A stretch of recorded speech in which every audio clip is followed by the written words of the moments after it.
quien es ex asesor de la Comisión Negociadora en La Habana. Lo hemos tenido en esta mesa de trabajo. Coronel en retiro Carlos Soler, nos alegra saludarlo. ¿Está en dónde? En la ciudad de Cartagena. Buenos días. Bueno, buenos días. Un saludo especial al personal de Consejo de Redacción, a la mesa y a todos y cada uno de su gran audiencia. Coronel, gracias. Necesitamos hablar con usted de este asunto, por eso lo ubicamos en Cartagena para detallar un poco más. Usted es un hombre juicioso, disciplinado, con todos estos documentos y todas estas posibilidades, los escenarios jurídicos que permiten o las negociaciones, los acogimientos o los sometimientos, como en este caso. ¿Cómo revisó la propuesta y el borrador presentado por el Ministerio de Justicia? ¿Qué valoración hace usted de esa posibilidad jurídica para estos casos que tienen que ver con la paz total del gobierno de Gustavo Petro? Bueno, el tema de la ley de acogimiento o ley de sometimiento es un tema que estaba pendiente de reglamentar. Se ha reglamentado y hay un trabajo técnico en lo que estuvimos analizando y trabajando con un grupo de académicos en el temas penales, constitucionales. El trabajo articulado tiene muy buena conexión. ¿De qué está hablando? Está hablando de un sometimiento entre 6 y 8 años efectivos de privación de la libertad. Hay un tema importante, es el tema de la reparación a las víctimas, que se había extrañado anteriormente en algunos articulados que hemos leído. Ahí está, hay una reparación integral a las víctimas. Y el tema, hay que mirar, el proyecto, ustedes saben, entra a discusión Senado-Cámara, una ley ordinaria, y allá puede sufrir modificaciones en su estructura. Pero con lo que está presentado el día de hoy es un tema, por lo menos en los marcos jurídicos, bien estructurado. Está acorde con los marcos internacionales, está acorde con las obligaciones constitucionales y las obligaciones del sistema interamericano de derechos humanos. Es importante tener esa claridad porque no se está rompiendo ninguna obligación en el articulado de las obligaciones que tiene contraídas por acuerdos firmados por nuestro país. Asimismo, obliga a la desmovilización, obliga a la entrega efectiva del armamento, obliga a la denuncia y renuncia a volver a revictimizar, es decir, a volver a delinquir frente a estos temas. Y lo único que uno extraña o le parece algo por lo menos exótico es que se crea en la modificación a la ley de orden público o ley de paz total, como le llamaron en la modificación a la 1448, crea una instancia. Y en esa instancia se dice que esa instancia, de la que hace parte el ministro de la Defensa, el ministro de Justicia, el director de la Agencia Nacional de Inteligencia, es donde se caracteriza y se dice qué grupos cumplen las características para pertenecer allí a este proceso.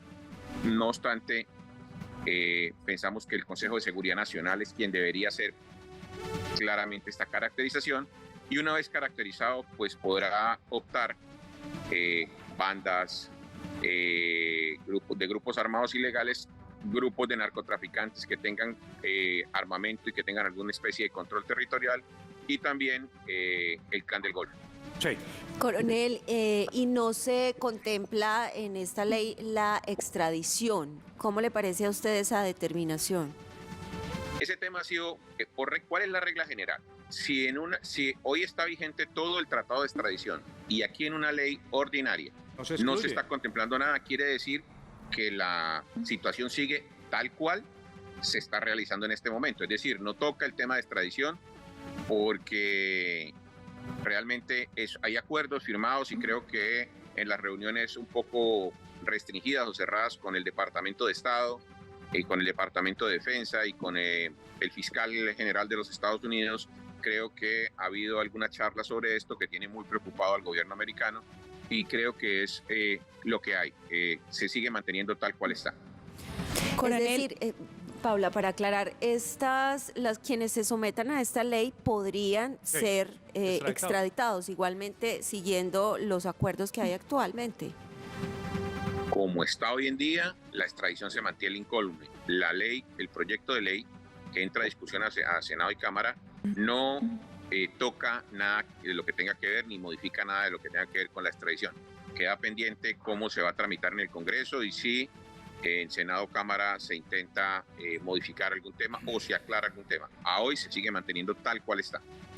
Coronel, yo quiero su análisis al respecto de lo siguiente. En Medellín, el gobierno nacional, a través del Alto Comisionado de Paz, empezó un acercamiento con integrantes de bandas criminales, líderes, para arrancar un proceso. Esos acercamientos se han estado dando, pero sin tener este marco regulatorio de la ley de sometimiento. Ya hay desacuerdos tras conocerse el borrador, incluso quienes fueron nombrados como facilitadores, ya hay una renuncia indicando que el proceso se cumple bajo un marco de desorden. ¿Cuál es su visión? Que se haya un acercamiento, pero sin tener la ley de sometimiento todavía lista. Bueno, el tema exploratorio en temas de construcción de paz, cuando en los temas de construcción de paz hay una fase exploratoria siempre, que es una fase que es como reservada o secreta, por lo que empieza a haber generación de confianza. Allí me parece que sin que exista la ley de sometimiento, de todas formas se plasman, ahí se hace un tester de qué es lo que está buscando el grupo armado ilegal y cuáles son sus expectativas para colocarlos frente a las realidades legales. Y se van haciendo acercamientos y se van generando medidas de confianza. Pienso que esa es de lo básico de la construcción de paz, sin que esté la ley, porque en la ley se plasman algunas ambiciones, algunas peticiones, algunas necesidades de lo que en construcción de paz se llama la otra parte. Y la otra parte tal vez ha hecho acercamientos y pues al no ver el tema del acogimiento como se había planteado, pues obviamente los abogados que estaban gestionando las cosas pues se van a molestar porque no se llega a su expectativa de lo que tal vez ellos habían transmitido a sus clientes. Hay que tener en cuenta en el derecho penal que siempre estamos hablando con personas que están privadas de la libertad y que tienen o que están a punto de ser extraditados y que tienen una intención o una necesidad de creer que se pueden quedar en el país o de creer que a través de esta negociación puedan generar condiciones para quedarse en el país. Cuando no se cumple, pues generalmente hay un reclamo hacia los abogados y esos reclamos hacia los abogados hace que los abogados o renuncien o salgan de la negociación sin entrar a temas más profundos que pueden haber ahí que no los conocemos. Para quienes se están preguntando quién es el señor que habla, es el doctor Soler, ex militar, una de las personas más cualificadas en el país, fue asesor en conflictos anteriores, asesor de gobiernos anteriores en temas de paz, abogado, estudioso, catedrático, consultor de este Consejo de Redacción. Hablarle al abogado.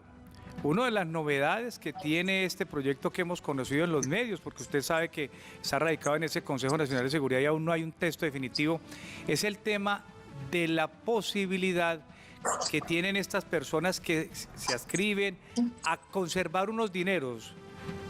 Doctor Soler, ya le llegó el desayuno, espera, es el tema es, ahí vi, unos dineros, hasta un 6% de lo que ellos prácticamente declaren como un dinero ilícito.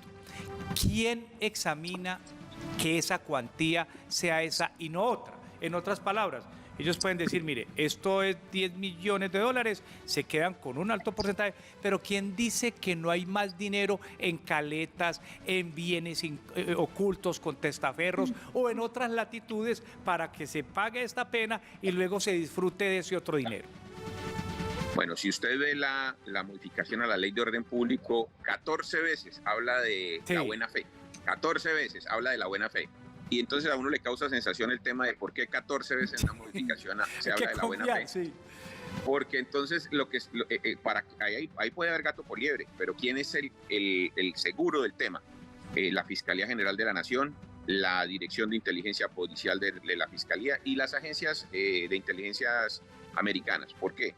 Porque pues ahí le dicen a ¿usted cuánta plata tiene? Y dice, no, yo tengo 3 pesos. Y bueno, en el 6% queda usted y el resto pues se lo tiene que entregar al Estado y puede presentarse problemas como se presentó con las FARC. Todos los procesos de sometimiento, procesos de construcción de paz generan mucho problema en el tema de la reparación a las víctimas. Aquí hay una exigencia clara por delante que me parece bastante interesante. Dice, me repara a las víctimas. Cuantas víctimas se constituyan van a tener que ser reparadas para poder optar a este beneficio.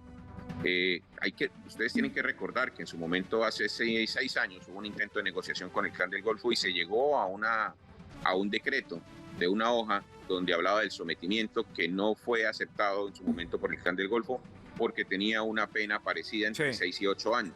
Entonces ahí eso hay que llevarlo en el radar porque no sabemos al momento cuál es la reacción de los grupos armados ilegales frente a este tema de pagar penas efectivas de cárcel y de la negativa que haya justicia transicional para ellos, pues los marcos internacionales pues así no lo permiten.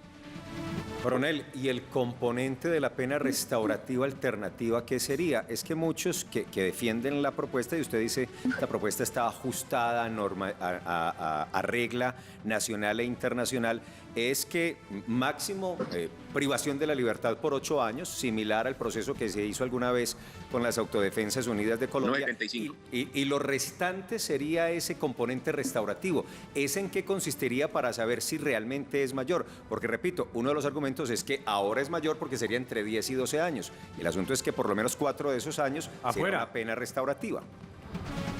El tema de la justicia restaurativa es una justicia muy en boga. ¿Qué es lo que se trata de hacer? Que no haya repetición. Y para que no haya repetición, las penas restaurativas van desde capacitación en colegios, universidades, contando su historia, desde trabajo en derechos humanos y capacitación hacia las mismas bases de las estructuras para que se transformen. Lo que se busca es una transformación real del territorio. Como está escrito, es que no se vuelva a presentar estos hechos victimizantes y que las víctimas y al futuro los hijos de las víctimas no vuelvan a sufrir estos flagelos de verse controlados por quien tengan un arma o quien representen un peligro, una agresión y tengan que convivir con ellos en los barrios. Las penas restaurativas van desde pedida de perdón. A lo tenor de lo que dice la Corte Interamericana de Derechos Humanos son medidas de satisfacción no patrimoniales, ojo, no patrimoniales, pedidas de perdón, monumentos, trabajo comunitario, trabajo, capacitación, hacer 1000 cosas que demuestren que hay un cambio en la manera de razonar sociológicamente de quien estaba convertido en un criminal, persona que amedrentaba o personas que amedrentaban a toda una comunidad. Coronel, le agradecemos mucho. Feliz día y éxitos en esa agenda en la capital de Bolívar. Gracias por atendernos y ayudarnos a aterrizar estos asuntos. Bueno, no, a ustedes y realmente el tema de la construcción de paz con estas bandas es importante tener en cuenta la parte urbana, pero más importante tener en cuenta que sí hay 2 o 3, lo he repetido varias veces en ese escenario, ELN, disidencias de FARC, bandas con capacidad de daño, y se saca a 1 o 2 y se deja a 1, lo que le está haciendo uno es un favor a ese que deja ahí. Extraer a todas estas bandas, a toda esta de la seguridad pública y la seguridad ciudadana, seguro que podría mejorar el tema. Vamos a mirar cómo está el tema de la implementación y muy atentos a que no le cuelguen cositas por ahí en el Congreso de la República. Muchas gracias. Eso le iba a decir, en consecuencia nos tendremos que volver a sentar a revisar el asunto, porque recordemos que este es un borrador. Vamos a ver finalmente qué se presenta y además qué trámite se le da, y de ahí, de esa cocción, ¿qué sale? El coronel en retiro Carlos Soler, abogado, experto en estos asuntos, asesor de gobiernos, estuvo en La Habana, conoce muy al detalle todos estos procesos y, como decía Juan, siempre ha estado presto para atender al Consejo de Redacción.